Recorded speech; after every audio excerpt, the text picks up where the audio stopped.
Canada's LongWave, an important update for February 9, 2022. I want to point out something very significant regarding the LongWave. We have an issue that's going to impact the economy if rates continue to rise. And let's just get to the LongWave itself and to understand what I'm talking about.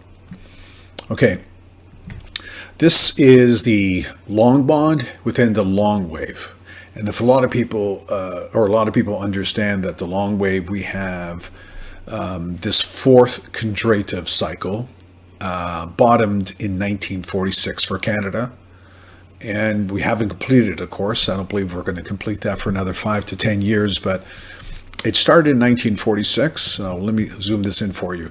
This is after Canadians finished deleveraging, interest rates bottom, and we had a secular rise in interest rates from 1946 to 1981. This is called the upwave. Makes sense? Rise in GDP, rise in inflation, rise in interest rates.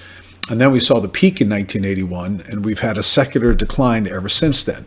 Now, the problem with the downwave is a lot of the economy is credit-based, and it's based on leveraging. Some people call it Ponzi finance. And we see that in government debt, corporate debt, and private debt.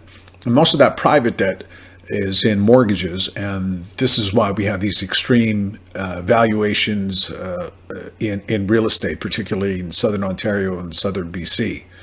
The concern is, though, is that secular downtrend might have come to an end. I believe it's temporary.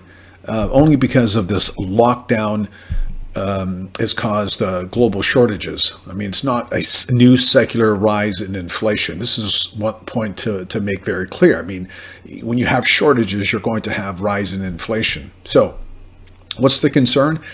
Here's the most important thing that I'm worried about is the secular fall in interest rates might have come to an end. Now, if you look at this chart, this is in a logarithmic format, so we get a clearer picture of interest rates in real terms. As you can see, every time it's hit this, the downtrend top line is that the economy slowed down or it's gone into a severe recession. Now, we have the bottom there in March of 2020, and interest rates bottom at 0.77. This is Canada 30-year yield. Now, right now, we're at a point that we're going to have an economic break, and this is about 2.1%. So I'm watching if interest rates do break out of here, and that next red line would be about 2.75%. And that's significant because if interest rates start to rise, then the cost of government goes up exponentially. I mean, just think of, our total debt is 1.2 trillion. Imagine a 1% increase in interest rates. Just the cost of government goes exponentially, and it already has corresponding expenditures, but this will just add to it. And the problem is that the economy is so credit dependent.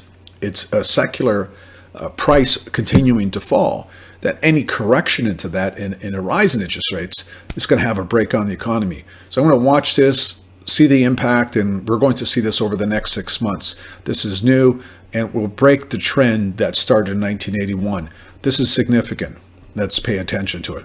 Talk to you soon.